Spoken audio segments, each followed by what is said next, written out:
আমি আশিক। বিশেষ একটা কথা বলতেই হচ্ছে গল্পের শুরুতে, যেটা না বললেই নয়। কিছুদিন আগে তোমাদের মধ্যে যারা ভয়েস করতে চেয়েছিলে তাদেরকে কাজে নেওয়া হয়েছে। তোমাদের সুবিধার জন্য ভিডিওতে ফোন নাম্বার দেওয়া হয়েছিল। তাই বলে যে তোমরা বারবার একটা মানুষকে ফোন করে বিরক্ত করবে, এটা কিন্তু ঠিক না। জানি তোমরা আমাদের বিগ ফ্রেন্ড, আমাদের খুব ভালোবাসো। তোমরা আমাদের ভালোবাসো বলে কিন্তু মিন্টু ভাই তোমাদেরকে নিয়ে আমাদের সাথে গল্প করার সুযোগ দিয়েছিল। আর তোমরা কিনা বারবার ফোন করে তাকে বিরক্ত করছো। এই জন্য উনি ভিডিও থেকে ওনার ফোন নাম্বার রিমুভ করে দিয়েছে। তবে হ্যাঁ, আরেকটা কথা, তোমরা তোমাদের পছন্দ মতো গল্প শুনতে চাও। যারা যারা নিজেদের পছন্দের মতো গল্প শুনতে চাও, তারা যদি চাও তো গল্প লিখে দিতে পারো। নিজের পছন্দ মতো গল্প লিখে আমাদের এই মিঠুনের স্টোরি চ্যানেলটিতে আপনার গল্প আপলোড করাতে এখনই যোগাযোগ করুন মিন্টু ভাইয়ের সাথে। আর হ্যাঁ, কেউ যদি আমাদের এই অফিসিয়াল মিঠুন স্টোরিতে পেমেন্ট হিসেবে রাইটারিং করতে চাও, তাহলে সেই সুযোগও থাকতেছে। নিয়মিত মাফিয়ার থেকে শুরু করে গ্যাংস্টার এ ধরনের গল্প আমাদের প্রিয় ভালোবাসার অডিয়েন্সগুলোর মধ্য থেকে কেউ যদি লিখে দিতে পারো, তাহলে তাকে পার্মানেন্টভাবে আমাদের এই অফিসিয়াল মিঠুন স্টোরি চ্যানেলটিতে রাইটার হিসেবে রেখে দেওয়া হবে। তাই দেরি না করে সরাসরি আমাদের সাথে যোগাযোগ করুন। তার আগে আমাদের পাশে থাকা বেল আইকনটি বাজিয়ে দিন, যাতে সবার আগে আপনার কাছে আমাদের ভিডিওগুলো পৌঁছায় এবং সবার আগে ভিডিওতে আপনি কমেন্ট করেন। সবার আগে কমেন্টে রিপ্লাই পেতে চ্যানেলটিকে সাবস্ক্রাইব করে পাশে থাকুন। ভালোবাসার এক নাম হচ্ছে গল্প, তাই গল্পের শুরুতে যারা গল্প শুনতে থাকবে তারা শেষ পর্যন্ত শুনবে। ধন্যবাদ সবাইকে। সন্ধ্যা হয়েছে, চারদিকে কালো আঁধারের কালো মেঘে আচ্ছন্ন হয়ে আছে পরিবেশটা। থমকে বিকেলটা সন্ধ্যার দিকে মানুষজন তার নিজের গন্তব্যের উদ্দেশ্যে যানবাহন করে ঠিক এমন সময় আকাশটা বেশ কালো মেঘে ঢেকে আছে। পরিবেশটা চারদিক থেকে ছেয়ে গেছে অন্ধকারে। চারদিক পিন পিন নীরবতায় ছেয়ে গেছে। গুলশান এক মরুভূমিময় সমুদ্রে পরিণত হয়েছে। এই শহরের যেন অস্তিত্ব পাল্টে যেতে শুরু করেছে। এখনো আকাশে কালো মেঘ দেখা যায়, অন্ধকার এখনো কাটেনি। আজকে আকাশে চাঁদের সাথে তারা জ্যোৎস্নার আলো, কোনো কিছুই নেই, শুধু অন্ধকার। অন্ধকার রাতে নিস্তব্ধ এই শহরটা শান্ত হয়ে গেছে। সন্ধ্যা পেরিয়ে গভীর রাত হয়। রাত প্রায় 1টা বাজে। শহরের কোনো জায়গায় বাতি জ্বলছে, আবার কোনো কোনো এলাকা অন্ধকারে ছেয়ে গেছে। গুলশান ফাঁকা নিস্তব্ধ এই শহরে রাস্তা ধরে প্রায় বেশ কিছু কালো রঙের গাড়ি ফুল স্পিডে যাচ্ছে কোনো এক অজানা গন্তব্যের উদ্দেশ্যে। আকাশে শোনা যাচ্ছে হেলিকপ্টারের আওয়াজ, যে আওয়াজটা আশেপাশের মানুষকে ভয়ের কোনো কিছু জানান দিচ্ছে। হেলিকপ্টারটি ল্যান্ড করে পুরো একটা ফাঁকা নিস্তব্ধ এলাকা বললে ভুল হবে, পুরো একটা বড় ভার্সিটি মাঠে কালো রঙের গাড়িগুলো ভার্সিটির গেট ভেঙে ভেতরে প্রবেশ করে হেলিকপ্টার চারদিকে গাড়িগুলো ঘিরে রাখে। এরপর হেলিকপ্টারের জানালা ভেদ করে ঘরের ভেতর থেকে একটা মানুষ বের হয়। মানুষ বললে ভুল হবে, হিংস্র হয় না। লোকটির পরনে আছে কালো রঙের প্যান্ট, কালো কোট, সাদা রঙের টি শার্ট, চোখে রঙিন সানগ্লাস, পায়ে কালো ক্যাটস, মাথায় হুডি পরা। উপস্থিত থাকা গাড়িগুলো থেকে নেমে আসে অসংখ্য ছেলেপেলে, সাথে কিছু মেয়ে। তারা কয়েকজন মিলে সেই অজানা আগন্তুকটিকে ফুলের তোড়া দিয়ে আমন্ত্রণ জানায়। প্রায় অসংখ্য ছেলেপেলে সেখানে উপস্থিত আছে, সাথে মেয়েও অনেক মডেলের, অনেক রঙের, নানান রকমের গাড়ি উপস্থিত হয়েছে ভার্সিটির মাঠে। পায়ে হেঁটে দামি একটা লাক্সারেঞ্জ গাড়ির ভেতরে উঠে পড়ে আগন্তুকটি। এরপর রওনা দেয় তার নিজের গন্তব্যের উদ্দেশ্যে। হেলিকপ্টারটা উড়াল দেয় তার সেই নিজের গন্তব্যে। আগন্তুকটির পেছনে বাকি সব গাড়িগুলো একসাথে সারিবদ্ধভাবে রাস্তা ধরে ফুল স্পিডে চলেছে তাদের নিজ গন্তব্যের উদ্দেশ্যে। যে রাস্তা দিয়ে যাচ্ছে পুরো রাস্তাটা কেঁপে ওঠে, এত গাড়ির স্পিড যা আশেপাশের মানুষের ঘুম মুহূর্তের মধ্যে ভেঙে যাচ্ছে। এতটাই ফুল স্পিডে গাড়ি চালাচ্ছেন, হঠাৎ করে শুনশান শান্ত শহরটা অশান্ত হয়ে ওঠে আগন্তুকের তাণ্ডবে। গাড়িগুলো চলে আসে একটা বিলাসবহুল প্রাসাদের মতো একটা সুন্দর বাড়িতে। বাড়িটির চারদিকে অসংখ্য সিকিউরিটি গার্ড, যা AK-47 এবং স্নাইপার নিয়ে সিকিউরিটি গার্ডগুলো দাঁড়িয়ে আছে বাড়িটির বিভিন্ন প্রান্তে। আগন্তুকটি গাড়ির ভেতর থেকে নেমে পুরো বাড়িটা একবার চোখ বুলিয়ে নেয়। এরপর এক মুচকি হাসি দিয়ে পকেট থেকে কালো রঙের একটা সিগারেট বের করে টানতে থাকে। মুচকি হাসি দিয়ে বলে ওঠে, আমি যে এই শহরে এসেছি এই খবরটা কেউ জানে না তো? না ভাই, এই খবরটা কেউ জানে না। পুরো শহর ফাঁকা। বিগত 1 মাসে কোন কোন জায়গা থেকে বেশি অপরাধ হয়েছে তার একটা লিস্ট বের করেন, আজকের মধ্যে আমাকে দিয়ে দিবি। ঠিক আছে ভাই, লিস্টটা তৈরি করা আছে, শুধু একটু চেক করে নিলেই হয়ে যাবে। তারপর আমি আপনাকে দিয়ে দিব। ওকে ঠিক আছে, আমি পুরো বাড়িটা ঘুরে দেখতে চাই। ঠিক আছে ভাই, চলেন আপনাকে পুরো বাড়িটা ঘুরে দেখাচ্ছি। আপনার মনের মতো করে বাড়িটাকে তৈরি করে সাজিয়েছি। এখানে কেউ প্রবেশ করতে পারবে না, যদি প্রবেশ করে তাহলে বের হতে পারবে না। আচ্ছা, আমি বাড়িটা ঘুরে দেখতে চাই আর এখানকার সিকিউরিটি সম্বন্ধে জানতে চাই। ওকে বস, চলেন আপনাকে পুরো বাড়িটা ঘুরে দেখাচ্ছি এবং কোথায় কোন সিকিউরিটি রাখা আছে তা বলে দিচ্ছি। ওকে ঠিক আছে, সবাইকে নিয়ে চলো। এরপর সে আগন্তুকটিকে তার পুরো দলকে নিয়ে তার পুরো বাড়িটাকে পর্যবেক্ষণ করতে থাকে। কথায় কীরকম সিকিউরিটি করেছে এবং বাড়ির কোনো জায়গায় কোনখানে কি আছে তা দেখার জন্য সবাই মিলে গেটের সবাই যায় সেখানে গিয়ে আগন্তুকটির ডান হাত রনি যে আগন্তুকটির সমস্ত কাজ নিচে হ্যান্ডেল করে। গেটের সামনে গিয়ে সবাই থামে। এরপর রনি বলে ওঠে, ভাই, গেটের সামনে 4 জন সিকিউরিটি রাখা হয়েছে, 2 জন ওপরে 2 জন নিচে। এটুকুই নাকি আরও আছে? এখানে কিছু ক্যামেরা আছে, ক্যামেরার সাথে বন্দুক ফিট করা আছে। রুমের ভিতরে যারা সিসিটিভি নিয়ন্ত্রণ করে তারা সেখান থেকে ট্রিগার চাপ দিয়ে বুলেট দিয়ে শত্রুকে প্রতিহত করতে পারবে। গুড, সিকিউরিটি আমার ভালো লেগেছে। এখন পিছন দিক দিয়ে যাব ভাই। ওকে। এরপর রনি নামের ছেলেটি আগন্তুকটি সহ সবাইকে নিয়ে রওনা দেয় পেছনের দিকে। পেছন থেকে একটা বড় গোপন রাস্তা আছে, যে গোপন রাস্তা দিয়ে ঠিক শহরের মাঝখানে যাওয়া যাবে। এমনকি এখান দিয়ে বড় বড় ট্রাক যাতায়াত করতে পারবেন সুড়ঙ্গ তৈরি করতে। এই অজানা ভয়ঙ্কর আগন্তুকটি রনি মুচকি হেসে বলে ওঠে, ভাই, এখানে আপনার কথা মতো সমস্ত সিকিউরিটি দিয়ে তৈরি করেছি। গোপন রাস্তা এখান থেকে শুধুমাত্র মানুষ নয় এবং পুরো শহর যাতায়াত করতে পারবে। আমাদের সমস্ত কাজের লিড এই রাস্তা দিয়েই যাতায়াত করে। এছাড়া পুরো বাড়ির চারদিকে 10 জন করে সিকিউরিটি রাখা হয়েছে, এমনকি বাড়ির উপরে সব জায়গায়। সিসিটিভি ক্যামেরার সাথে রাখা আছে বন্দুক ফিট করে রাখা, এবং যারা সিসিটিভি ফুটেজ করে তারা ঘরে বসে ট্রিগার চাপ দিলে শত্রুকে প্রত্যহিত করতে পারবে। ওকে ঠিক আছে রনি, তোমাদের বাইরের সিকিউরিটি গার্ড আমার ভালো লেগেছে। এখন আমি বাড়ির ভেতরটা দেখতে চাই। ওকে বস, ঠিক আছে, চলুন ভিতরটা আপনাকে দেখিয়ে দিচ্ছি। এরপর রনি নামের ছেলেটা তার বস অজানা আগন্তুকটিকে নিয়ে রওনা দেয় বাড়ির ভেতরে। ভেতরে প্রবেশ করে বাইরে যেমন সুন্দর তার থেকেও সুন্দর বাড়ির ভেতরটা। কোটি কোটি টাকা খরচ করেছে এই সুন্দর বাড়িটা তৈরি করতে। অসম্ভব সুন্দর, যেন সোনা দিয়ে রূপা দিয়ে তৈরি করেছে পুরো বাড়িটা। বাড়ির চারদিকে লাগানো আছে বিভিন্ন সিসিটিভি ক্যামেরা, সাথে লাগানো আছে বিভিন্ন অস্ত্র। বিদ্যুৎ চলে গেলে সহজেই জ্বলবে বাতি।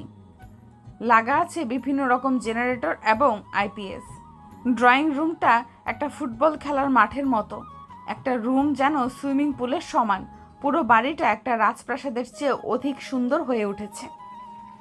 এক একটা রুম যেন পুরো শুধু রুম নয়, বরং ফুটবল খেলার মাঠ। ওর বাড়িতে ঝাড়বাতি মরিচবাতি দিয়ে যেন বাড়িটা এক অপরূপ রূপে সাজিয়েছে, যেমন সাজেছিল পৃথিবীর এক বাদশাহ যার নাম সাদ্দাত। সাদ্দাত পৃথিবীর একটা বাদশাহ ছিল। সে নিজেকে খোদা দাবি করেছিল। সে বলেছিল, আমার এত ধন সম্পদ আছে, আমি কি খোদা হওয়ার যোগ্যতা রাখি না? তার উজির নাজির বলেছিল যে, মহামান্য, আপনি একমাত্র খোদা হওয়ার যোগ্যতা রাখেন। বাদশাহ সাদ্দাত এই কথা শুনে একটা জান্নাত তৈরি করেছিল, যে জান্নাতে প্রবেশ করতে পারেনি সাদ্দাত। প্রবেশ করার আগেই মৃত্যু হয়েছে তার। এ যেন সাদ্দাতের জান্নাতের থেকেও অপরূপ সুন্দর করে সাজিয়েছে তার বাড়িটা। বাড়িটা দেখে ভীষণ খুশি হয়েছে আগন্তুকটি। আগন্তুকটি পুরো বাড়িটা পর্যবেক্ষণ করে নিজের রুমের সামনে যায়। নিজের রুমের সামনে গিয়ে দরজা খুলে রুমের ভেতরে প্রবেশ করে সকলে মিলে নিজের রুমটা যেন সোনা, হিরে আর রূপা দিয়ে তৈরি করেছে। পুরো বাড়ির থেকেও যেন রুমটা এক বিশ্বকাপ ফুটবল খেলার মাঠের মতো। আগন্তুকটি বলে ওঠে, মন দিয়ে শোনো তোমরা, এখন নিজেরা নিজেদের গন্তব্যে নিজেদের কাজ বুঝে নাও। আমি এখন একটু রেস্ট নিব। ওকে বস, ঠিক আছে। এরপর তারা সবাই চলে যায়। দরজা বন্ধ করে দেয় আগন্তুকটি। এখন তো একটা কাপড় চেঞ্জ করে সুইমিং পুলে ঝাঁপ দেয়। হ্যাঁ, তার রুমের ভেতরেই একটা বিশাল বহুল রং বেরঙের সুইমিং পুল তৈরি করা হয়েছে। সেই সুইমিং পুলে গোসল করতে থাকে আগন্তুকটি। এরপর ফ্রেশ হয়ে খাওয়া দাওয়া করে একটা ঘুম দেয়। পরদিন সকালে আগন্তুকটি ঘুম থেকে উঠে ফ্রেশ হয়ে খাওয়া দাওয়া করে এমন সময় রনি সেই লিস্টটা নিয়ে আসে। আগন্তুকটি বলে ওঠে, শোনো, কোন কোন জায়গায় বেশি অপরাধ হয়েছে এবং এই অপরাধগুলোর উষ্ণ কোথা থেকে সেটা আমাকে খুলে বলো।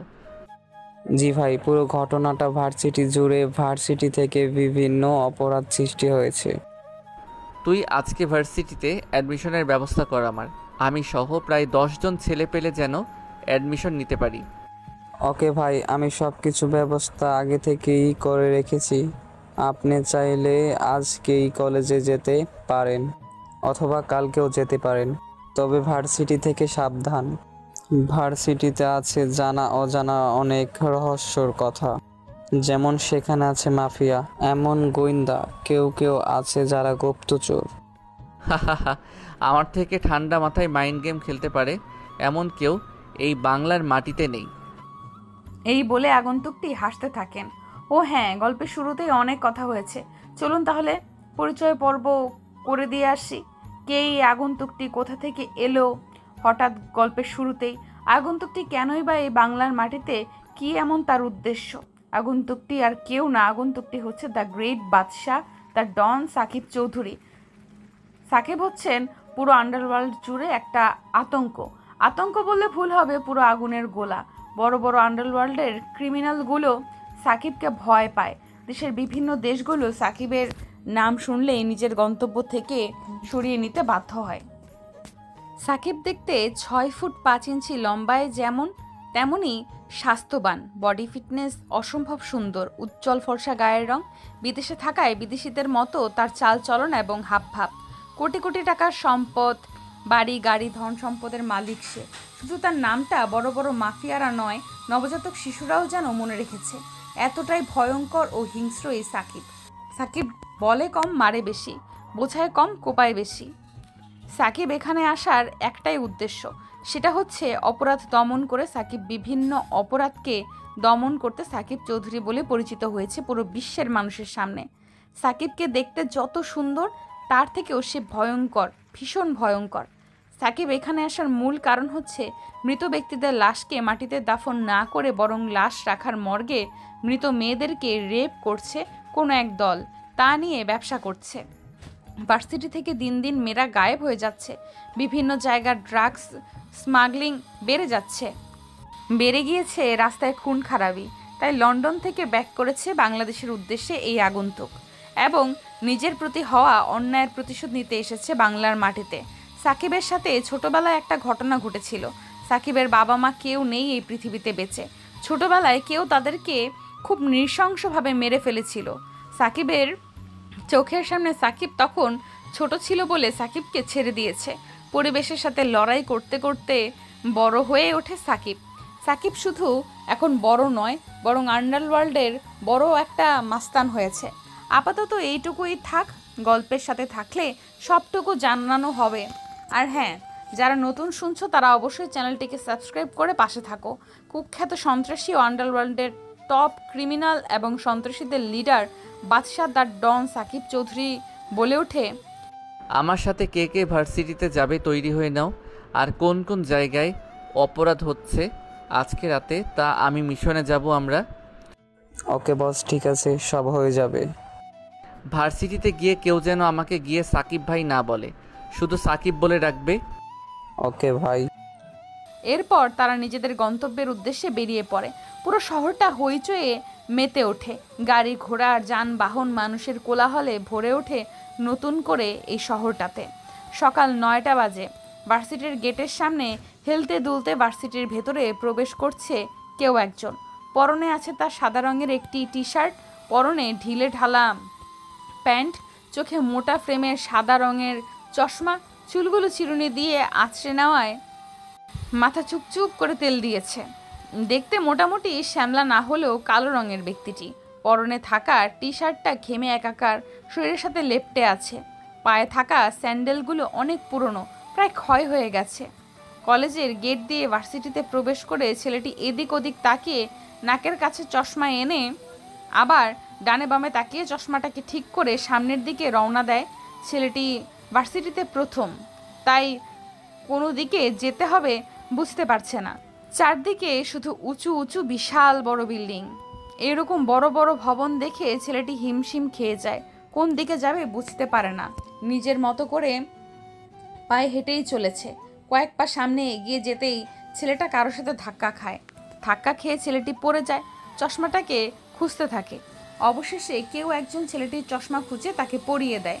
ছেলেটির গালে পরপর কয়েকটা থাপ্পড় পুরো জায়গা কেঁপে ওঠে। পুরো জায়গা নিস্তব্ধ শুনশান হয়ে যায়। সকল ছাত্রছাত্রী সেদিকে তাকিয়ে আছে। ছেলেটি অবাক নয়ন ভরা দৃষ্টিতে সামনে দাঁড়িয়ে থাকা মানুষটির দিকে তাকিয়ে আছে। সামনে দাঁড়িয়ে থাকা ব্যক্তিটি চিৎকার করে বলে ওঠে, কিরে খ্যাত, তুই কি চোখে দেখতে পাস না? জলজান্ত একটা মানুষকে ধাক্কা দিয়ে দিলি। সরি ভাই, আসলে দেখতে পাইনি। সেটা তো আমি দেখতে পাচ্ছি যে তুই একটা কানা। সরি ভাই, আসলে আমি বুঝতে পারিনি। চুপ শালা খ্যাত কোথাকার। তোর মতো খ্যাত এর এই নামি দামি ভার্সিটিতে অ্যাডমিশন পাই কি করে, সেটাই তো আমি বুঝতে পারছি না। ছেলেটা আর কোনো কথা না বলে সেখান থেকে চলে যায়। ছেলেটি কোনো কিছু না বলে মুচকি একটা হাসি দিয়ে সামনে হাঁটা দেয়।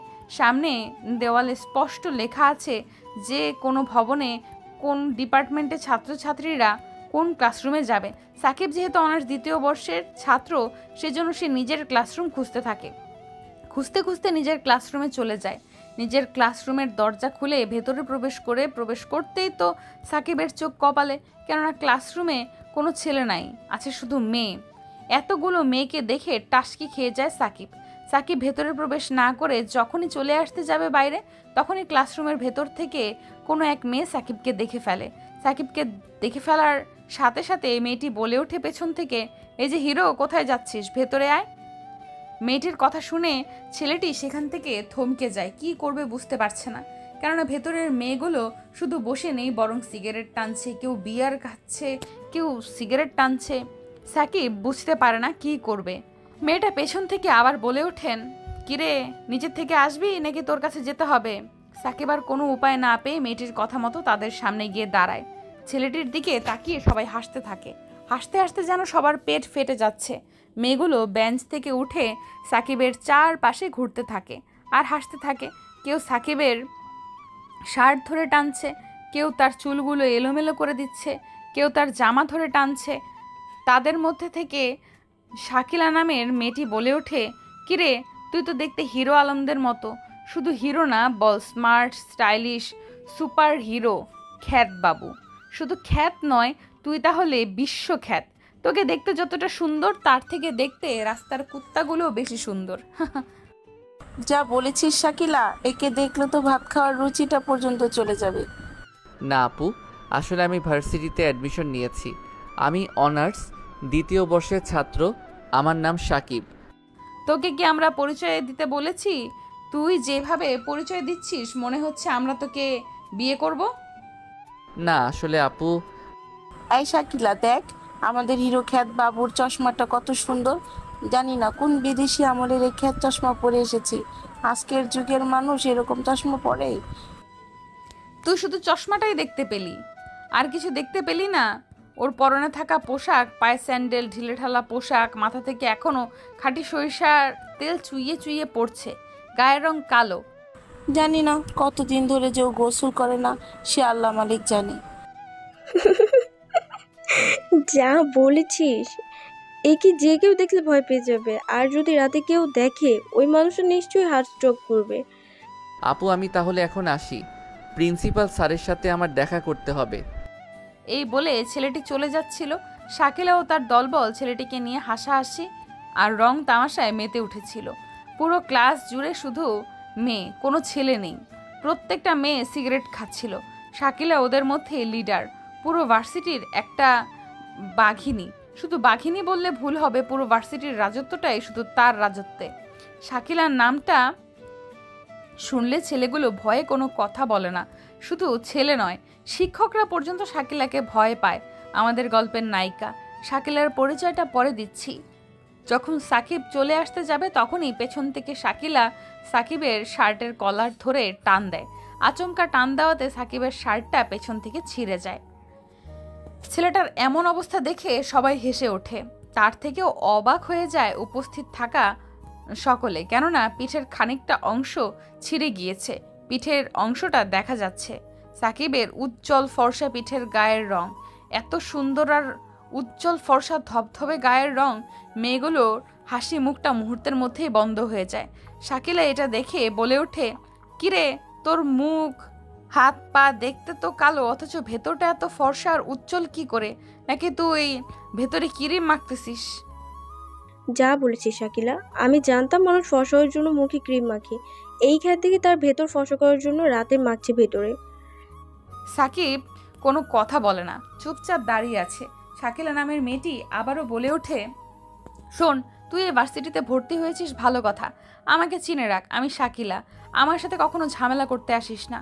আজকে আমার মুড ভালো আছে তাই তোকে কোনো কিছু বললাম না, ছেড়ে দিলাম। পুরো ভার্সিটি আমার কথা শুনে চলে, কোনো সময়ে আমার সাথে পাঙ্গা নিতে আসবি না। কিরে তোর এত বাইরে যাওয়ার তারা কিসের? যাবি ঠিক আছে, তার আগে আমাদের সাথে কয়েকটা সিগারেটের টান দিয়ে যা। আপু আসলে আমি সিগারেট খাই না।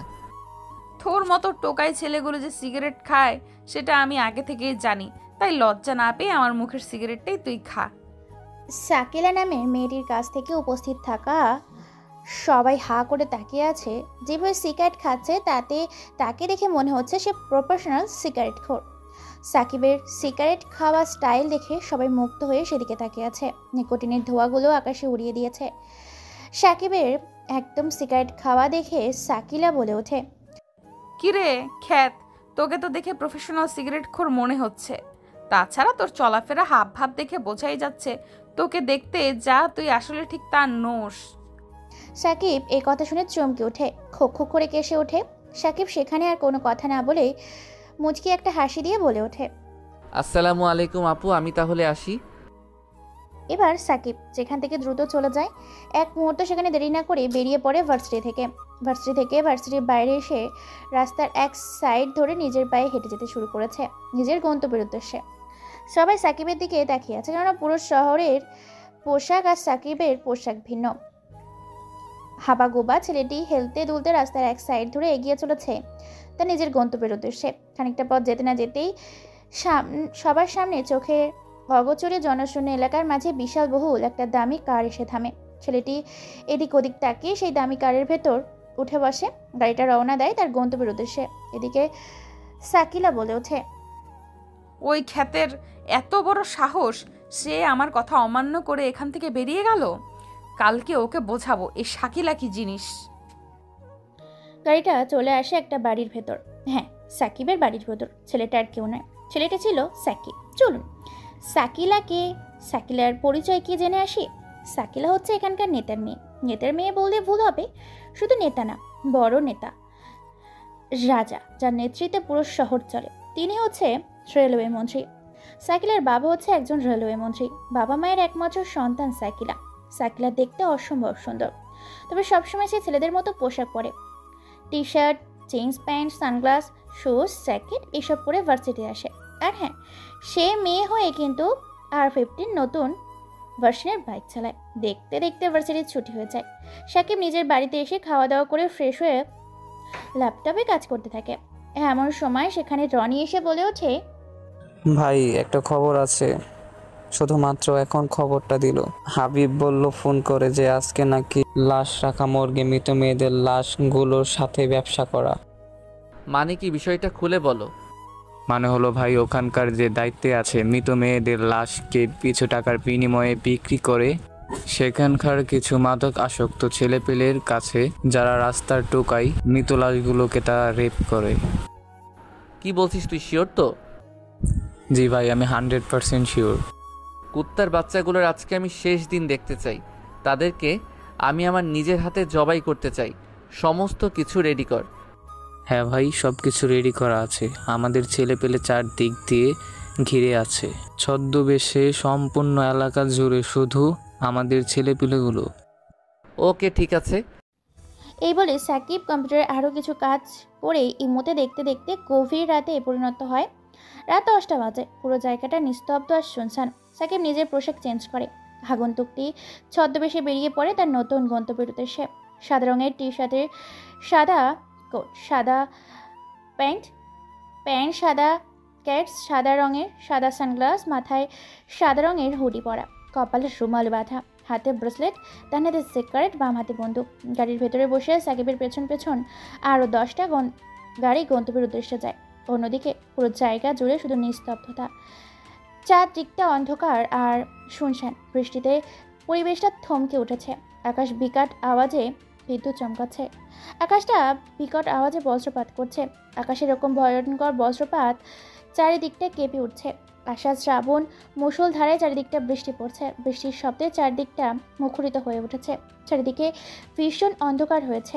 বৃষ্টির কারণেই মানুষজন ছোটাছুটি করছে তাদের নিজ গন্তব্যের উদ্দেশ্যে অথবা আশ্রয় কেন্দ্রের উদ্দেশ্যে। পুরো জায়গাটা নিস্তব্ধ এবং শুনশান।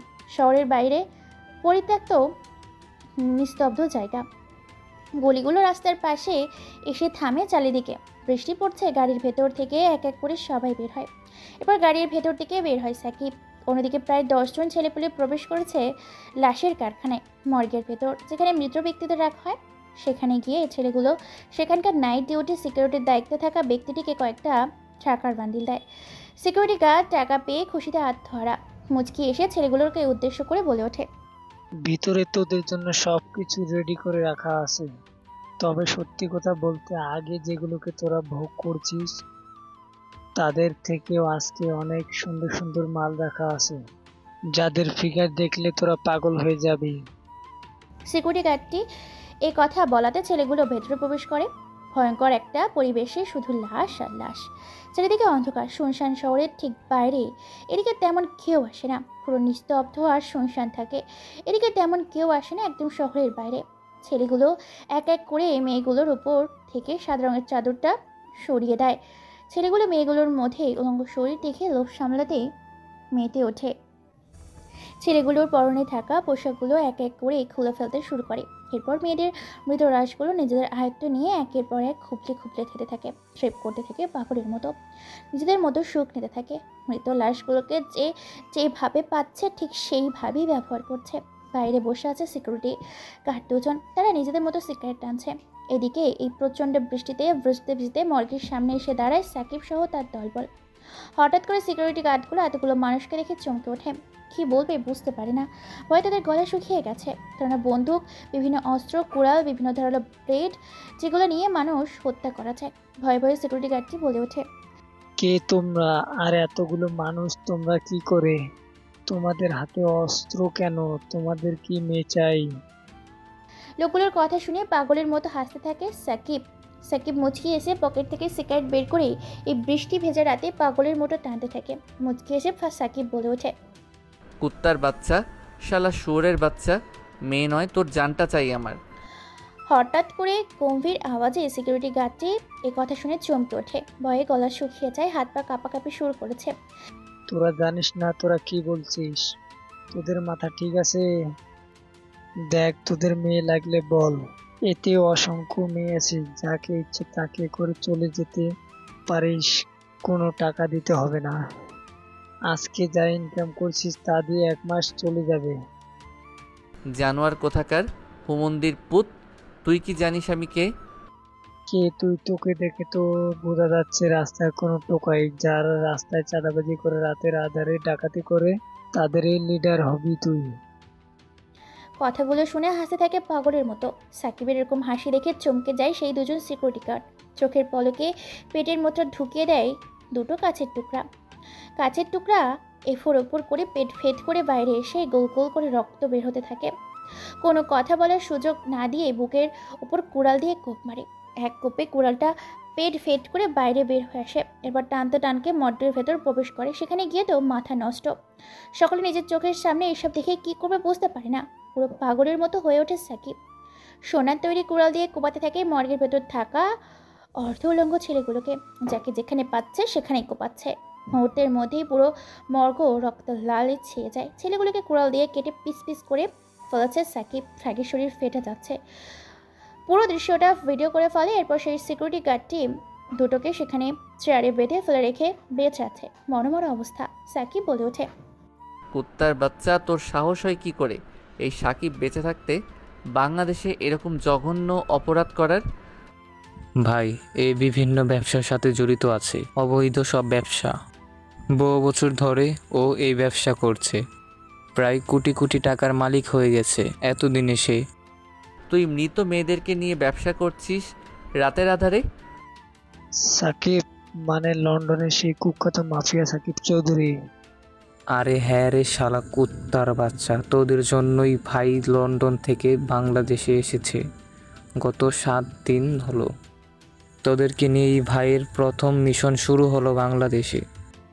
ভাই আমার ভুল হয়ে গেছে, আমাকে এবারের মতো ছেড়ে দাও, আমাকে তোমরা বাঁচতে দাও। আমি কথা দিচ্ছি আমি আর কোনো দিন এমন কাজ করব না। এই কথা শুনে পকেট থেকে একটা ধারালো ব্লেড বের করে এর পাথরে টানতে থাকে সিকিউরিটি গার্ডটি। ছেলেটি মুহূর্তের মধ্যেই শরীর কেটে একাকার। কেউ ভিডিও করে এবং সমস্ত কিছু প্রমাণ সহ থানার উদ্দেশ্যে পাঠিয়ে দেয় সাংবাদিকদের প্রেস মিডিয়ায়। তারপর সেই বৃষ্টি ভেজা রাতে সাকিব ঝুমঝুম বৃষ্টিতে চারিদিকে থই থই করছে। গাড়িগুলো নিয়ে এক এক করে বেরিয়ে পড়ে নিজেদের বাড়ির উদ্দেশ্যে। বাড়িতে এসে ফ্রেশ হয়ে খাওয়া দাওয়া করে ফ্রেশ মাইন্ডে একটা ঘুম দেয়। সকালবেলা টেলিভিশনের পর্দায় সাংবাদিক বলছে, আজকের প্রকাশিত খবর যে সারা দেশে প্রভাব ফেলেছে, চমকে দিয়েছে সারা দুনিয়ার মানুষকে। বাংলাদেশের মানুষ আছে আতঙ্কে, আছে ভয়ে। পরপর প্রায় 15 থেকে 16টিরও বেশি মার্ডার করে রেখে গেছে লাশ কারখানার মর্গে কুখ্যাত সন্ত্রাসী এবং আন্ডারওয়ার্ল্ডের কিলার মাফিয়া সাকিব চৌধুরী। হ্যাঁ, সাকিব লন্ডনের মাটি থেকে বাংলাদেশের মাটিতে পা রেখেছে। এতগুলো এয়ারপোর্ট, এতগুলো সিকিউরিটি চোখ ফাঁকি দিয়ে প্রবেশ করেছে বাংলাদেশের মাটিতে। বাংলাদেশের মাটিতে পা রাখার সাথে সাথে মার্ডার করেছে 15 থেকে 16টি ছেলে। সেখানে অনৈতিক কাজ করত এবং সেখানকার সিকিউরিটি গার্ডটি মেয়েদের মৃতদেহ নিয়ে ব্যবসা করত। খবর পেয়ে সাকিব চৌধুরী তার দলকে নিয়ে সেখানে যায়। ঘটনাস্থলে প্রমাণসহ নির্মমভাবে হত্যা করে কারখানার উপস্থিত থাকা সকলকে। এই ছিল আজকের সকালের খবর। বিভিন্ন রাস্তার ধারে, চায়ের দোকানে, কেউ বাড়িতে অথবা কেউ মোবাইলে। সকালবেলা ঘুম থেকে উঠে হালকা কিছু খেয়ে খাবার টেবিলে খাবার সময় টেলিভিশন দেখছিল আইভিসি নিউজ বাংলা। এমন সময় হঠাৎ করে সাকিব নামটা শুনে চমকে ওঠে। সকলে সোফার উপর বসে পায়ের উপর পায়ে তুলে কেউ একজন চা খাচ্ছিল। ঘটনাটা শুনে মুখ থেকে খাবার বেরিয়ে গিয়ে ছিটকে পড়ে ফ্লোরে, আটকে পড়ে যায়। কাঁদতে শুরু করেছে। কি করবে বুঝতে পারে না, কেননা লোকটি জানে সাকিব কি জিনিস। মেয়েরা তাদের সন্তানকে এই সাকিব নাম শুনিয়ে গল্প ঘুম পাড়ায়, খাওয়া দাওয়া করায়, সব কিছু করায়। ছোট ছোট বাচ্চারা যেন বুঝে সাকিব আসলে কি জিনিস। বাংলাদেশের মাটিতে সাকিব পা রেখেছে, এই খবরটা মুহূর্তের মধ্যে ছড়িয়ে পড়ে বিভিন্ন জায়গায়। টেলিভিশন, খবরের কাগজ, সংবাদে, বিভিন্ন জায়গায়। এমনকি ছড়িয়ে পড়ে বাংলাদেশের অন্যতম নেট দুনিয়া জগতে সেই মানুষের মাধ্যমে। এই খবরটা দেখছিল সাকিব ও তার দলবল। সাকিব মুচকি এসে রেডি হয়ে বেরিয়ে পড়ে ভার্সিটির উদ্দেশ্যে। আজকে ঠিক একই পোশাক, কুটি কুটি পায়ে ভার্সিটির গেট দিয়ে ভেতরে প্রবেশ করছে। ভেতরে প্রবেশ করে নিজের ক্লাসরুমে চলে যায়। সেখানে ব্যাগটা রেখে আবার চলে আসে ক্যান্টিনে এসে বসে আছে। এমন সময় তার সামনে 4-5 জন ছেলে আসে। ছেলেগুলো নিজেদের মধ্যে বলাবলি করছে, হ্যাঁ, নিউজটা তো আজকে সকালবেলা দেখলাম, খুব নৃশংস ভয়ঙ্কর যন্ত্রণা দিয়ে মেরেছে তাদেরকে। যাই হোক, সাবধানে কাজ করবি যাতে কেউ সন্দেহ না করে। আমি কি বলি জানিস, কিছুদিনের জন্য কাজটা বন্ধ রাখলে ভালো হবে। ছেলেগুলো নিজেদের মতো কথা বলছে। অন্যদিকে কলেজের ভেতর প্রবেশ করে সাকিলা ও তার দলবল। এমন সময় মাইশা সাকিলকে দেখে ফেলে। সাথে সাথে মাইশা বলে ওঠে, এই শাকিলা দেখ, কালকের খ্যাত ক্যান্টিনে বসে আছে, চল একটু মজা নিয়ে আসি। কোথায়? চল একটু দেখে আসি। দাঁড়া দাঁড়া, এইভাবে গেলে মজা পাওয়া যাবে না, অন্যভাবে যেতে হবে। মানে কি করতে চাইতেছিস তুই? আমার মনে হয় মাইশা কোনো একটা প্ল্যান ভাবছে। কি করবি তাড়াতাড়ি বল, ক্লাসের সময় হয়ে যাচ্ছে। শোন, ওকে এইভাবে র্যাগিং করা যাবে না, ওকে একটা লাভ লেটার দিয়ে পাঠাও। হ্যাঁ, এটা তুই ভালো বলেছিস। মাইশা একটা চিঠি লিখে আমি বা মাইশা গিয়ে ওর হাতে দিয়ে দিয়ে দেব, যাতে তোকে সে দেয়। এরপর যখন সেই কাগজটা তোমাকে দিতে আসবে, তখন হবে আসল মজা। আচ্ছা চল, ঠিক আছে, দেখি ওই খ্যাত কি করে। এরপর তারা সেখানে চলে যায়। গিয়ে চারদিক দিয়ে সাকিবের কাছে বসে পড়ে। সাকিব মাঝখানে। তারা তিনজন মিলে চারিদিক দিয়ে ঘিরে রাখে। সাকিব বুঝতে পারে না হঠাৎ করে তারা কোত্থেকে এলো। সাকিব সবাইকে বলে ওঠে, কি ব্যাপার, তোমরা সবাই এখানে? কি হয়েছে আপু? না তেমন কিছু হয়নি, তোকে দেখতে এলাম যে তুই কি করছিস। সাকিলের কথা শুনে সাকিবের খানিকটা খটকা লাগে, সঙ্গে বেশ খানিকটা অবাক হয়েছে। তবে কোনো কিছু বুঝতে না দিয়ে সাকিব বলে, ও আচ্ছা ঠিক আছে আপু, তাহলে আপনারা থাকেন, আমি এখন ক্লাসে যাই। ক্লাসে যাবি মানে? আমরা তোর কাছে এলাম আর তুই চলে যাবি? তুই কি আমাদের ভয় পাচ্ছিস? এত যাবি যাবি কেন করছিস? আমরা তো যাব, দাঁড়া। না আপু, আপনারা থাকেন, আমি আসি। এই বলে আর কোনো কথা বলার সুযোগ না দিয়ে বেরিয়ে পড়ে সাকিব সেখান থেকে নিজের ক্লাসরুমের দিকে। এটা দেখে হো হো করে হেসে ওঠে সাকিলা সহ তার বান্ধবীগুলো। এরপর মাইশা একটা চিঠি লেখে, তারপর চিঠিটা নিয়ে চলে যায় ক্লাসরুমে। সেখানে গিয়ে মায়া বলে ওঠে, এই যে সাকিব, এদিকে আয় তো। সাকিব কোনো কথা না বলে মায়ের কথা মতো তার কাছে যায়। মায়া বলে ওঠে, এই শোন, আমি একটু বাইরে যাব। মাইশা আর শাকিলা ভেতরে আসলে শাকিলাকে এই কাগজটা দিয়ে দিবি। কাগজটা কিন্তু খুলে দেখবি না। আমি কোনো কাগজ ফাগজ কাউকে দিতে পারবো না। দেখ, তোর সাথে কিন্তু ভালো ব্যবহার করতেছি, খারাপ হতে বাধ্য করিস না আমাদের। প্রথম দিনের কথা তো মনে আছে? প্রথম দিনের কথা মনে পড়তেই সাকিব আর না করে চুপচাপ মায়ের কথা মতো কাগজটা হাতে নেয়। মায়া সেখান থেকে চলে যায়। কিছুক্ষণ পর সাকিলার মা এসে কিছুক্ষণ পরেই মায়েশা ও সাকিলার ক্লাসরুমে প্রবেশ করে। সাকিব গিয়ে শাকিলার হাতে কাগজটা দেয় আর বলে ওঠে, আপু, এই কাগজটা আপনার জন্য। এই কাগজটা আপনাকে দিতে বলেছে আপনার বান্ধবী মায়া। ও আচ্ছা ঠিক আছে, দে দেখি তো কাগজে কি লিখেছিস। তারপর সাকিব সেখানে গিয়ে নিজের বেঞ্চে বসে পড়ে। সাকিলা কাগজটা খুলে পড়তে থাকে। সাকিলা কাগজটা খুলে পড়ে তো তার মাথা গরম হয়ে যায়, মাথা বিগড়ে যায়, চোখগুলো নীল শক্ত বর্ণ ধারণ করে। রেগে মেগে একাকার শাকিলা নিজের বেঞ্চ থেকে উঠে সাকিবের সামনে গিয়ে সাকিবের শার্টের কলার ধরে পরপর বেশ কয়েকটা থাপ্পড় মারে। এরপর বলে ওঠে, শালা খ্যাত কোথাকার, গাইয়া ভূত, তোর সাহস কি করে হয় এই শাকিলাকে প্রেম প্রস্তাব দেওয়ার? তুই জানিস এই শাকিলা কি জিনিস? শাকিলার স্ট্যাটাস সম্বন্ধে তোর কোনো কিছু ধারণা আছে? তুই জানিস এই শাকিলার পেছনে কতগুলো ছেলে লাইনে লাইন দিয়ে থাকে? আমার মতো একটা সুন্দরী মেয়ে কিনা তোমার মতো একটা গাইয়া কালো ভূতের সাথে বিয়ে করবে, রিলেশন করবে? তুই এটা ভাবলি কি করে? তারপর তোর সাহস হয় কি করে আমাকে এরকম চিঠি দেওয়ার? চল, তোকে আজকে বাইরে নিয়ে গিয়ে চরম শিক্ষা দিব। বড়লোক বাবার একমাত্র মেয়ে দেখে প্রেম করতে তোর উতলে উঠেছে, সে আজকে তোকে বোঝাবো এই শাকিলা কতটা ডেঞ্জারাস। আপু, আমি সত্যি বলছি, আমি কোনো কিছুই লিখিনি। আর এটা আপনার বান্ধবী মায়া আপু আপনাকে দিতে বলেছে। চুপ, নিজে অন্যায় করে অন্যের নামে দোষ দিচ্ছিস। হেকে তো নিজে চুরি করেছিস, তারপর অন্যকে চোর বলছিস। আমি সত্যি বলছি, আমি কোনো কিছু করিনি, আমাকে ছেড়ে দিন প্লিজ। আমার সাথে কোনো কিছু করবেন না। আমি এখানে পড়তে এসেছি, কোনো ঝামেলা করতে আসিনি। সেটা তোর আগে ভাবা উচিত ছিল। তুই যেহেতু এখানে পড়তে এসেছিস, তাহলে আমাকে এই চিঠিটা দেওয়ার সাহস পেলি কোথা থেকে? চল বাইরে চল, তোকে ক্যাম্পাসের মাঠে নিয়ে গিয়ে শিক্ষা দিব। এরপর সাকিবের শার্টের কলার ধরে টানতে টানতে মাঠের মাঝখানে নিয়ে যায়। সেখানে গিয়ে দাঁড় করিয়ে রাখে সাকিবকে। এরপর সেখানে মায়া আসে। সাকিলা মায়াকে দেখে বলে ওঠে, কিরে মায়া, তুই নাকি এই ছেলেটাকে বলছিস যাতে কাগজটা তুই আমাকে দিস? তুই কি আমাকে কোনো কাগজ দিতে বলেছিলি? এই খ্যাত গাইয়ে গেও ভুট্টাকে? না তো কে বললো আমার কথা? আমি তো ক্যান্টিনের বাইরে গিয়েছিলাম।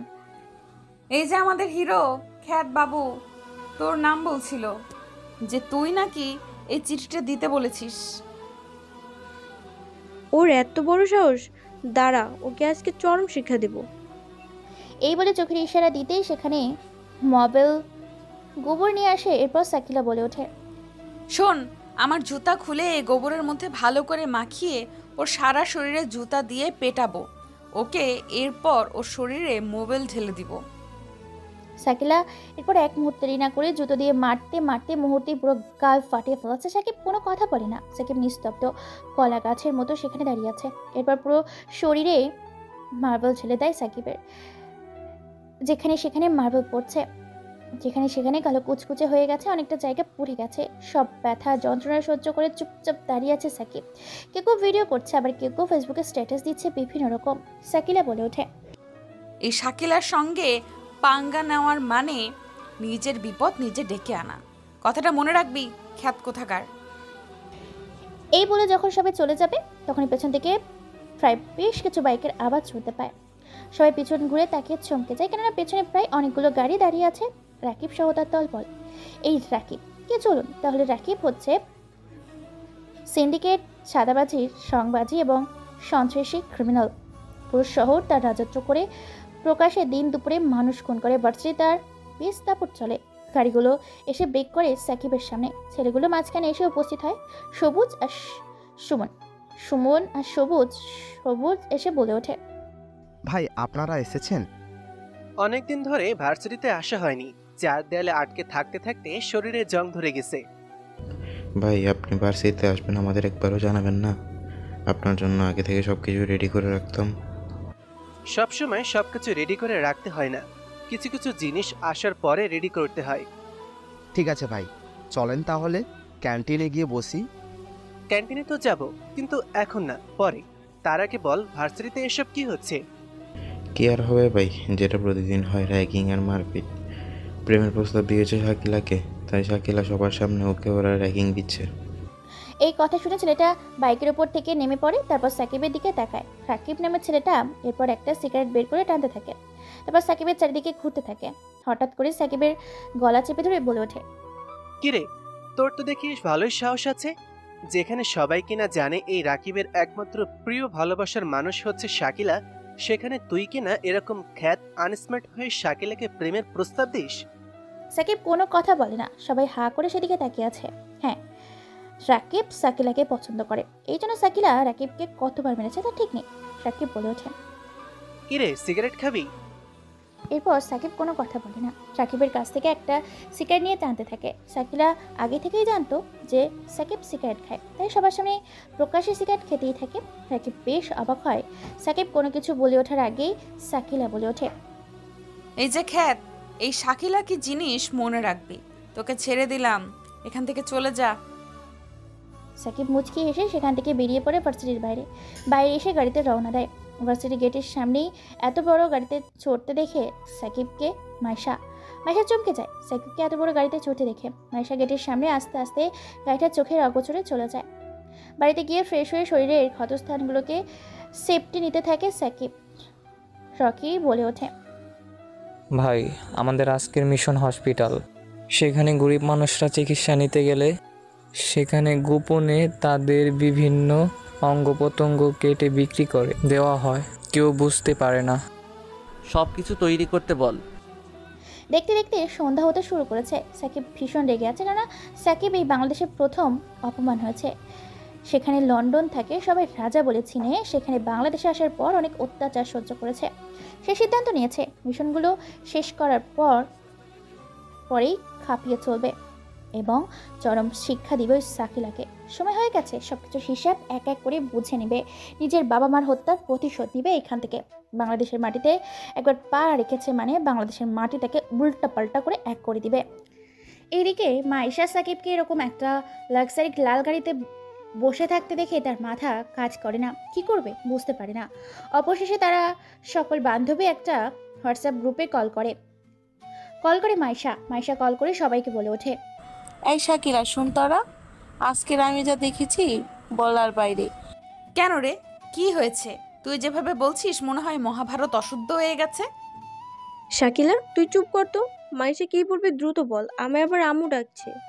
আমাদের ওই কলেজের খ্যাত সাকিবকে আজকে আমরা র্যাগিং দেওয়ার পর যে ভার্সিটি থেকে যখন বের হয়ে এসে একটা লাল দামি গাড়ির ভেতরে বসেছিল, আমি নিজে তাকে গাড়ির ভেতরে বসতে দেখেছি। কি যাতা বলছিস? তোর মাথা ঠিক আছে? সে মাইশা, ওর মতো একটা ফকিন্নি দামি গাড়িতে করে কোথায় যাবে?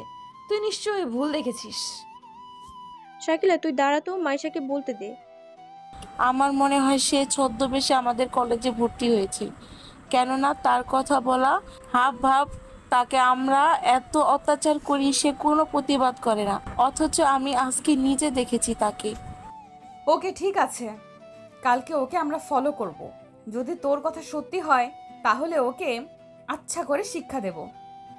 তারপর কেউ আর কোনো কথা না বলে এক এক করে ফোন কেটে দেয়। এদিকে সন্ধ্যা পেরিয়ে রাত 9টা বাজে। এক এক করে ছদ্মবেশে হসপিটাল ভিতরে প্রবেশ করে সাকিব সহ তার পুরো দল। প্রায় 100 জন ছেলে পেলে ভেতরে প্রবেশ করে একটা রুমে প্রবেশ করেছে 5 জন করে ছেলে। কোন কক্ষে কোন রুমে অবৈধ কাজ চলছে তা দেখার জন্য তারা দলবদ্ধ হয়ে ভাগ হয়ে যায়। পুরো হসপিটাল ঘুরে দেখতে থাকে। এক এক করে জায়গায় এক এক রকমভাবে কাজ হচ্ছে। দেখতে দেখতে হসপিটাল শেষ প্রান্তে ডাক্তারের কেবিনের সামনে এসে থমকে যায় সাকিব, রনি আরও কিছু ছেলে। কথা বেশি আসে। শোনো শিখা, গত 1 মাসে কিন্তু অ্যাকাউন্টে 1 কোটি টাকারও বেশি জমা হয়ে গেছে। টোটাল 100 কোটি টাকা আমাদের কাছে এখন আছে। স্যার, আমার মনে হয় আমাদের এসি সিক্রেট ব্যবসাটা বন্ধ করে দেওয়া উচিত। কেননা শহরে আপনি শুনেছেন যে সাকিব চৌধুরী ব্যাক করেছে বাংলাদেশের মাটিতে। তাতে কি হয়েছে? সে তার কাজ করবে আর আমরা আমাদের কাজ করব। দেখো, এই ধান্দা বন্ধ করা যাবে না। 1 মাসে কমপক্ষে আরও 1 কোটি টাকা যে করেই হোক ইনকাম করতে হবে। স্যার, আপনি হয়তো ওই সাকিবকে চেনেন না। ওই সাকিব শুধু মাফিয়া না, বরং হিংসও নয়। সে অপরাধের গন্ধ শুকে হাজির হয়ে যায় অপরাধীর কাছে। আমাদের কাছে আসলেও কোনো কিছু করতে পারবে না, কেননা আমি আগে থেকেই সব ব্যবস্থা করে রেখেছি। সরকারকে লক্ষ লক্ষ টাকা দেই মাসে মাসে। সরকার আমাকে অবশ্যই সাপোর্ট দিবে। স্যার, আমার মনে হয় কাজটা বন্ধ রাখা উচিত। আমার ভয় করছে। আমার মনে হয় সে আমাদের হসপিটালের ব্যাপারে জানে, কেননা তার লোকজন সবসময় আশেপাশে ঘুরে বেড়ায়। বাইরে থেকে সমস্ত কথা শুনেছে সাকিব ও তার দলবল। ডক্টর বলে ওঠে, যা হবে সেটা পরে দেখা যাবে।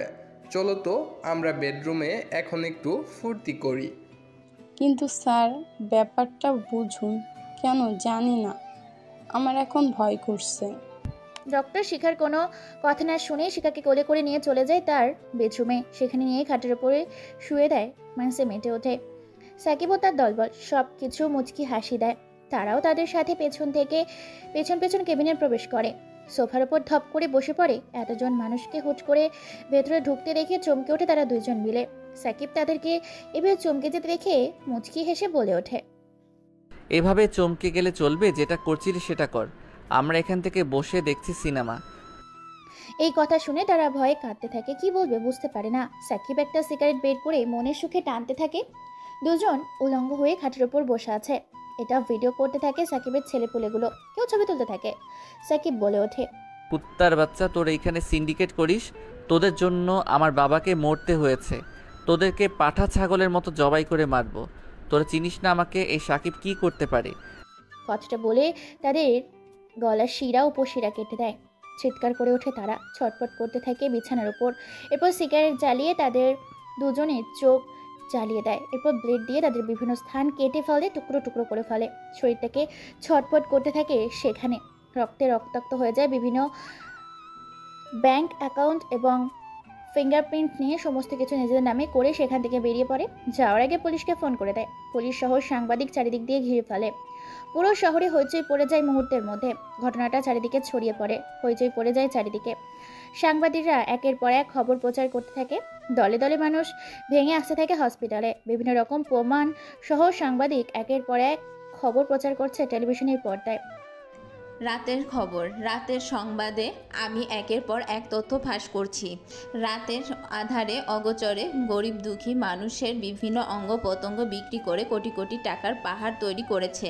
খবর পেয়ে লন্ডন থেকে ফেরত এসেছে কুখ্যাত সন্ত্রাসী এবং আন্ডারওয়ার্ল্ডের don mafia the godfather Sakib Chowdhury. হসপিটালে তার গ্যাংকে নিয়ে এসে নির্মমভাবে হত্যা করে রেখে গেছে ডক্টর সহ শিখাকে। টুকরো টুকরো করে ফেলে রেখে গেছেন বিছানার ওপরে। পরনে কোনো কাপড় ছিল না। আরও খবর জানাচ্ছি আপনাদেরকে। পুলিশ নিজের মতো করে তদন্ত করতে থাকে, সাংবাদিক নিজের মতো করে খবর ছাপাতে থাকে, টেলিভিশনের পর্দায় এক এক করে অসংখ্য মানুষ ভিড় জমিয়েছে। এই খুনটা দেখার জন্য পুলিশ বুঝতে পারে না কোথা থেকে আসে এই সাকিব খান। বাংলাদেশে পুলিশ ধরতে পারে না, কারণ বিদেশি দেশগুলোর সাথে কঠিন গভীর সম্পর্ক আছে এই সাকিব খানের। যদি বাংলাদেশের পুলিশ সাকিবকে গ্রেপ্তার করে, তাহলে বাইরের দেশগুলো থেকে বাংলাদেশে যে সুযোগ সুবিধা পেত সেটা বন্ধ হয়ে যাবে। বাড়িতে এসে সাথে শাকিলার কয়েকটা ছবি বের করে রনির হাতে দেয় আর বলে ওঠে, রনি, এই মেয়েটার সম্বন্ধে খোঁজ খবর নে। এর বাবা কি করে সব কিছু আমাকে সকল তথ্য দিবেই। ঠিক আছে ভাই, হয়ে যাবে কাজ, কোনো সমস্যা নেই। আর শোন, কালকে ভার্সিটিতে নতুন একটা ছেলে প্রবেশ করেছে। ছেলেটাকে দেখে ভার্সিটির সবাই ভয় পেয়েছিল। আমি ছেলেটার সম্বন্ধে বিস্তারিত জানতে চাই, দ্রুত খবর নেই। ভাই, সব খবর একদিনের মধ্যে আপনি পেয়ে যাবেন, একটু সময় দেন। শোন, হাতে একদম সময় নেই। লন্ডন থেকে আমার কল এসেছে, আমার কোম্পানিতে জয়েন করতে হবে। সেখানে আমার কোম্পানিতে কিছু অবৈধ জিনিস ধরা পড়েছে। দ্রুত আমাকে লন্ডন ব্যাক করতে হবে। ওকে ভাই, আমরা 12 ঘন্টার মধ্যে সমস্ত কিছু বের করছি। সাকিব আর কোনো কথা না বলে চুপচাপ শুয়ে আছে। ঢুকটাই অতীতে, 10 বছর আগের কথা। সাকিবের বাবা এখানকার একজন স্বেচ্ছাসেবক রেলমন্ত্রী ছিলেন। টাকা পয়সা ধন সম্পদ কোনো কিছুর অভাব ছিল না সাকিবের। ওর বাবা একজন ভালো মানুষ ছিল, সেটা বিজনেসম্যান, এমনকি গরিব দুঃখী মানুষকে সেবা দিত। হঠাৎ একদিন একদল লোক তাদের বাড়িতে প্রবেশ করে, বলে ওঠে, রেলমন্ত্রী সাহেব ভালো আছেন তো? বিনা নিমন্ত্রণে আপনার বাড়ি চলে এলাম কিছু কাজে। হ্যাঁ, ভালো আছি। আর কি বলবেন বলেন। তেমন কিছু না, আমার কয়েকটা কাজ আছে, সেগুলো আপনি করে দেবেন। আপনার ট্রেনের মাধ্যমে আমার কিছু জিনিস বিদেশে পাচার করা লাগবে। প্রয়োজনে আপনি যত কোটি টাকা চাইবেন দেওয়া হবে। মানে আপনি এইসব কি বলছেন? হ্যাঁ, আমি যা বলছি একদম ঠিক বলছি। যত কোটি টাকা লাগবে আমি দিতে রাজি আছি। শুধু আপনি আমার জিনিসগুলো বিদেশে পাচার করে দেবেন আপনার ট্রেন দিয়ে। আমি বিদেশে নিয়ে যাব। আপনি ভুল তথ্য নিয়ে ভুল সময়ে ভুল বাড়িতে এসেছেন এবং ভুল মানুষের কাছে এসেছেন। আমার হাতে যত কোটি কোটি টাকা দেখছেন সব আমার হালাল পথে আয় করা। শুধু আপনার কিছু বেহালাল টাকার জন্য আমি আমার ঈমান নষ্ট করতে পারবো না। 100 কোটি টাকা দিতে রাজি আছি, ভেবে দেখুন। পৃথিবীর সমস্ত মূল্যবান ধন সম্পদ যদি এক পাল্লায় রাখা হয় আর অপর পাল্লায় যদি আমার নবীজির দেওয়া সেই শিক্ষা রাখা হয়, আমি শিক্ষাকে গ্রহণ করতে রাজি আছি, কিন্তু পৃথিবীর ধন সম্পদ নয়। তাই অহেতুক কথা বলে আমাকে বিরক্ত করবেন না, নয়তো পুলিশকে ডাকতে বাধ্য হব। আপনি এখান থেকে বেরিয়ে যান। আরে এই মন্ত্রী, তুই কিন্তু কাজটা ভালো করলি না। তুই আমাকে চিনিস না রে, একদম তোকে কোপায়া ফেলবো, কোপায়া। মন্ত্রী সাহেব আর কোনো কথা না বলে নিজের রুমে চলে যায়। একদল মানুষ অর্থাৎ তরিকুলের গ্যাং সেখান থেকে বেরিয়ে যায়। তরিকুল অফার দিয়েছিল ট্রেনমন্ত্রী সাকিবের বাপকে, কিন্তু সাকিবের বাপ একজন ইমানদার মানুষ, সেটাই রাজি হয় নাই। অন্যদিকে তারিকুল লেগে মেগে একাকার, তার কথা প্রথমবার কেউ অমান্য করেছে। রাত 10টা বাজে। সাকিব সহ তার বাবা মা রাত 10টায় ডাইনিং টেবিলে ডিনার করছে। এমন সময় হঠাৎ করে দরজা ভেঙে কয়েকজন মুখোশধারী লোক ভেতরে প্রবেশ করে, যাদের মুখে ছিল কালো মাস্ক লাগানো। কোনো কথা ছাড়াই সাকিবের বাবা মাকে নির্মমভাবে রক্তাক্ত করে মেরে সেখানে খণ্ড খণ্ড করে ফেলে চলে যায়। সাকিবকে মেরে ফেলতেও সাকিব ছোট ছিল বলে সাকিবের গায়ে হাত দেয়নি। সাকিব তখন ছোট, কি করবে বুঝতে পারে না। বিদেশে তার চাচা আছে, লন্ডনে তার চাচা খবর পেয়ে লন্ডন থেকে বাংলাদেশে আসে। ভাইয়ের দাফন কাপন করে ভাতিজাকে নিয়ে চলে যায় লন্ডন। সেখানে গিয়ে ভাতিজাকে সুশিক্ষিত করায় সুশিক্ষিত হয়, একজন বিজনেসম্যান হয় সাকিব। বিজনেসম্যান হওয়ার পাশাপাশি একজন কুখ্যাত সন্ত্রাসী এবং আন্ডারওয়ার্ল্ডের godfather the terrorist super killer Sakib Chowdhury নামের সেলিব্রিটি বিখ্যাত হয়ে যায়। নিজের বাবা মার খুনের প্রতিশোধ নিতে দেশে ফিরে এসেছে সাকিব। সাকিব ভাবছে আর শুয়ে আছে, এমন সময় ফোনটা বেজে ওঠে। সাকিব ফোনটা রিসিভ করতে ফোনের ওপাশ থেকে রকি বলে ওঠে, ভাই, আপনার কথা মতো সকল তথ্য বের করেছি। মেয়েটার নাম শাকিলা, বাবা রেলমন্ত্রী, বাবা মায়ের একমাত্র সন্তান শাকিলা। পুরো শহরে শুধু একটাই সুন্দরী, আর সেটা হচ্ছে শাকিলা। বাবা সৎ ও ভালো একজন ব্যক্তি, গরিব দুঃখীর মানুষের পাশে থাকে। এখনো পর্যন্ত কোনো খারাপ রিপোর্ট পাওয়া যায়নি। বাপ ভালো, কিন্তু শালার মেয়ে ভালো না। শোন, কালকে আমি ভার্সিটিতে যাব আর ফাইনাল খেলা সেখানে খেলবো। হ্যাঁ ভাই, ভার্সিটি থেকে খেলাটা শেষ হয়ে যাবে, কেননা আমাদের 2টা মিশন সাকসেস হয়ে গেছে। এখন শুধু আছে শেষ মিশনটা নিশ্চয়ই ভার্সিটি, তাই না? হ্যাঁ ভাই, শেষ মিশনটা আমাদের ভার্সিটি থেকে। রাকিব তার দলবলকে মেরে ফেললেই বাংলাদেশের আপাতত 3টা সমস্যা শেষ। ওকে, ঠিক আছে। এই ভেবেই ঘুমিয়ে যায় সাকিব ও তার দলবল। পরদিন সকালে ঘুম থেকে উঠে রেডি হয়ে খাওয়া দাওয়া করে ভার্সিটির উদ্দেশ্যে রওনা দেয়। আজকে সাকিবের পরনে আছে অবাক করা সব পোশাক। ভার্সিটিতে গেলেই বুঝতে পারবেন। ভার্সিটির সামনে এসে পরপর 5-5টা গাড়ি থামে। গাড়িগুলোর ভেতর থেকে বের হয়ে আসে সাকিব। সাকিবকে দেখে সবাই অবাক হয়ে যায়, কারণ সাকিবের পরনে আছে চাকচিক্য পোশাক। সাদা কের, সাদা প্যান্ট, সাদা টি শার্ট, সাদা জ্যাকেট, সানগ্লাস, সব ম্যাচিং করা উজ্জ্বল ফর্সা গায়ের রং। হিরো হিরো সুপারস্টার হিরোদের হার মানিয়ে প্রথম কাতরে যেন সাকিব। সাকিবকে দেখে সবাই এক দৃষ্টিতে সাকিবের দিকে তাকিয়ে আছে। কেউ কোনো কথা বলে না, চিনতে পারেনি সাকিবকে। সবাই সেদিকে অবাক চোখে তাকিয়ে আছে। সাকিব নিজের পরনে থাকা চশমাটা ঠিক করে ভার্সিটির ভেতর প্রবেশ করে। পরনে থাকা সানগ্লাসটা খুলে পকেটে নেয়। পেছনে কেউ নেই। সাকিব একাই পায়ে হেঁটে নিজের ক্লাসরুমের উদ্দেশ্যে যেতে শুরু করেছে। এমন সময় পেছন থেকে রাকিব ডাক দিয়ে বলে ওঠে, এই যে হিরো, এভাবে হিরো হয়ে কোথায় আছিস? এই ভার্সিটিতে একমাত্র আমি হিরো, যার উপরে কোনো হিরো থাকবে না। কোথাও লেখা আছে নাকি রে যে ভার্সিটিতে হিরো হয়ে আসা যাবে না? লেখার প্রয়োজন হয় না। রাকিব ভাই যেটা বলে সেটাই ভার্সিটিতে হয় এবং হচ্ছে, চলবে। শোন, এখন থেকে আর সেটা হবে না। শাকিলা সহ শাকিলার সকল বান্ধবীর চমকে গেছে, কারণ এই প্রথম কোনো ছেলে রাকিবের সামনে মুখে মুখে তর্ক করছে। অবাক হয়েছে, ভাবতে থাকে, গণনা করতে থাকে। অবশেষে মাইশা চিৎকার করে বলে ওঠে, আরে এটা তো ওই ক্ষেত না সাকিব, যাকে আমরা গতকাল র্যাগিং করলাম? এ তো সেই সাকিব। তুই কি পাগল হয়েছিস? কোথায় ওই খ্যাত সাকিব আর কোথায় এই ছেলেটা? আকাশ পাতাল পার্থক্য। দেখ, সাকিবের মতো দেখতে চেহারা, শুধু পোশাকটা পাল্টেছে, মুখের কালো রংটা তুলে দিয়েছে। তোর মাথা ঠিক নেই, এই জন্যই আবল তাবল বকছিস। দাঁড়া, শেষ পর্যন্ত দেখি এই ছেলে কি করে। এরপর রাকিব বলে ওঠে, এই কলেজে শুধু আমার কথা চলে। যদি আমার কথার অবাধ্য হোস তাহলে তোর ডেড বডি এখানে ফেলে দেব। তোদের মতো পাতি নেতাগুলোকে আমার ভালো করে জানা আছে, আমার সাথে পাঙ্গা নিস না। তুই জানিস না এর পাওয়ার সম্বন্ধে। এই রাকিবের এই ভার্সিটিতে প্রকাশ্যে বিভিন্ন জিনিস স্মাগলিং, মেয়ে রেপ সবকিছু করে, সবকিছু প্রকাশ্যে করে। তাহলে তোর যদি ক্ষমতা আছে আমার গায়ে হাত দিয়ে দেখা। এটা শুনে রাকিব ও সাকিব কয়েকটা ধাক্কা দেয়। সাকিব কোনো কথা বলে না, মুচকি একটা হাসি দেয়। রাকিব সাকিবকে আবার ধাক্কা দিতে যাবে, এমন সময় কোথা থেকে একটা গরম বুলেট এসে রাকিবের কপালের ওফর করে দেয়।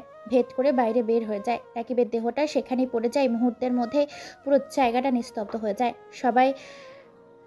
সবাই ভয়ে কয়েক পা পিছিয়ে যায়, থমকে যায় পুরো কলেজের মাঠ জুড়ে, কেননা ভয়ঙ্কর এক পরিস্থিতির সৃষ্টি হয়েছে কলেজের মাঠে। এই দৃশ্য দেখে রাকিবের ছেলেপুলেগুলো এগিয়ে আসে সাকিবকে মারতে, কিন্তু তারাও চোখের পলকে মাটিতে লুটিয়ে পড়ে, কেননা তাদেরকেও সবার চোখের অগোচরে কেউ বা কারা গুলি করে হত্যা করেছে। খবরটি সারা দুনিয়ায় ছড়িয়ে পড়ে। মুহূর্তের মধ্যে সাংবাদিক সহ সোশ্যাল মিডিয়ায় ভাইরাল হয়ে যায়। পুলিশ এসে সাকিবকে জিজ্ঞাসা করে, বলে ওঠে, মিস্টার সাকিব, আপনি ওনাকে হুমকি দিয়েছিলেন। ভার্সিটির ছাত্রছাত্রীরা বলছে আপনাদের মধ্যে তর্ক বিতর্ক হয়েছিল, সে সময় আপনি ওনাকে হুমকি দেন। আপনাকে কেউ ভুলে ইনফরমেশন দিয়েছে। পুলিশ অফিসার আমি বলেছি, ওকে বলেছিলাম তোর সাহস থাকলে আমার শরীরে হাত দিয়ে দেখা।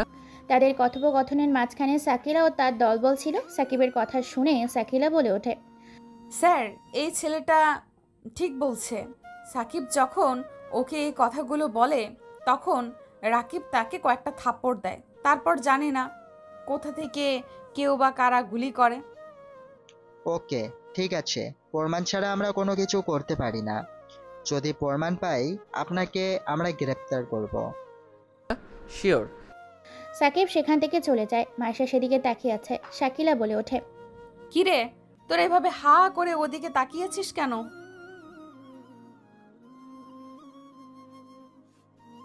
যা বলেছিস মাইশা, ছেলেটাকে দেখলে আমার তো প্রেম করতে ইচ্ছে করে। তোরা থামবি? ওর মতো একটা খ্যাত আর রাতারাতি কি করে পাল্টে গেল? নিশ্চয়ই এর পেছনে কোনো রহস্য আছে। চল, ওকে ফলো করতে হবে। আমি ওর বিষয়ে সব কিছু জানতে চাই। কে এই ছেলে? রাতারাতি কি করে নিজের গেট আপ চেঞ্জ করতে পারে? তাছাড়া রাকিবের মতো একজন কুখ্যাত সন্ত্রাসীকে মেরে ফেললো কে বা কারা? এটা তো ভাবার বিষয়। তারপর তারা আর কোনো কথা না বলে তারাও তাদের ক্লাসরুমে চলে যায়। সামনের বেঞ্চে একাই বসে আছে সাকিব। এদিক ওদিক না তাকিয়ে পুরো ক্লাসে মন দেয়। প্রথম ক্লাস করে সাকিব বেরিয়ে যায়। চাঁদ দেখতে ভালো করে খুঁজতে থাকে। অন্যদিকে রাকিবের বাবা তরিকুল খবর পেয়েছে ব্যাঙ্গালোর থেকে রওনা দিয়েছে ছেলের লাশ দাফন করার জন্য। এদিকে সাকিব প্রত্যেকটা কক্ষ এক এক করে পর্যবেক্ষণ করতে থাকে। সাকিলা সাকিবকে ফলো করতে থাকে। সাকিব সেটা বুঝতে পেরে ভার্সিটি থেকে বেরিয়ে পড়ে। সাকিবের পেছন পেছন সাকিলাও বের হয় সাকিবকে ফলো করতে করতে। এরপর সাকিব তার নিজের কেনার টাকা দিয়ে সেই দামি গাড়ি করে রওনা দেয় তার বাড়ির উদ্দেশ্যে। যাওয়ার সময় সাকিব ফোন করে দেয় যেন পুরো বাড়ি ফাঁকা করে দেওয়া হয়, একটা গার্ডও যেন বাড়ির ভেতর না থাকে। সাকিবের কথা মতো পুরো বাড়ি ফাঁকা করে দেওয়া হয়। শাকিলা নিজের গাড়ি করে ফলো করতে থাকে সাকিবকে। এক পর্যায়ে সাকিব নিজের বাড়ির ভেতর প্রবেশ করে। শাকিলাও সাকিবের পেছন পেছন বাড়ির ভেতর প্রবেশ করে। গাড়িটাকে ব্রেক করে পায়ে হেঁটে বাড়ির ভেতর প্রবেশ করে। সাকিব নিজের বাড়ির ভেতর প্রবেশ করে শাকিলাও ভেতর প্রবেশ করে। সাকিব সবটা দেখে মুচকি একটা রহস্যময় হাসি দেয়। পুরো বাড়ি ফাঁকা, নিস্তব্ধ, কেউ নেই। শুধু আছে দুজন ব্যক্তি, এক সাকিব, দ্বিতীয় শাকিলা। হঠাৎ করে মেন গেটে দরজাটা বন্ধ হয়ে যায়। শাকিলা চমকে উঠে পেছনে ঘুরে দেখতে পায় দরজা বন্ধ হয়ে গেছে নিজে থেকে। শাকিলা পুরো বাড়ি ঘুরে দেখতে থাকে। হঠাৎ করে শাকিলা শুনতে পায়, এসো মাই ডার্লিং শাকিলা, তোমার জন্য অপেক্ষা করছিলাম, পুরো বাড়িটা ফাঁকা।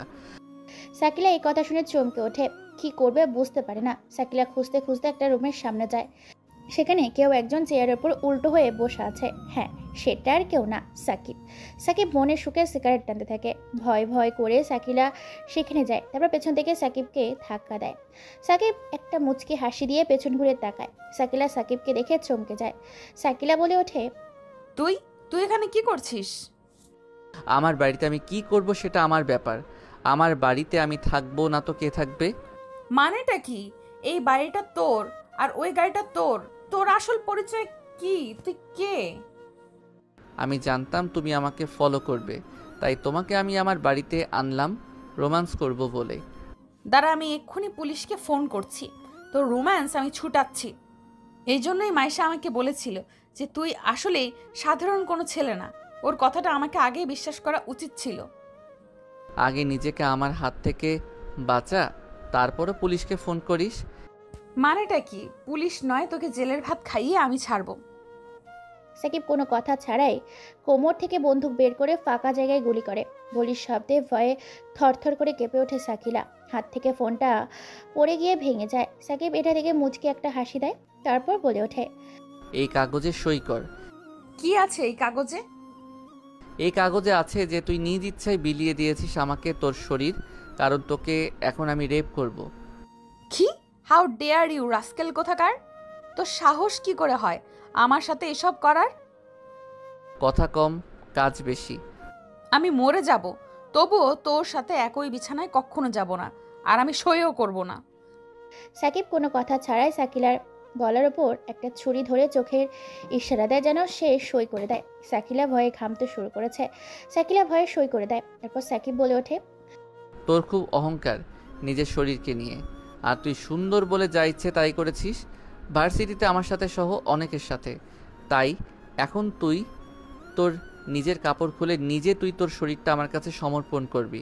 কুত্তাই তোর বাদর! তোর সাহস হয় কি করে আমাকে এসব প্রস্তাব দেওয়ার? তোকে আমি মেরে ফেলবো এখান থেকে, শুধু আমাকে বের হতে দে।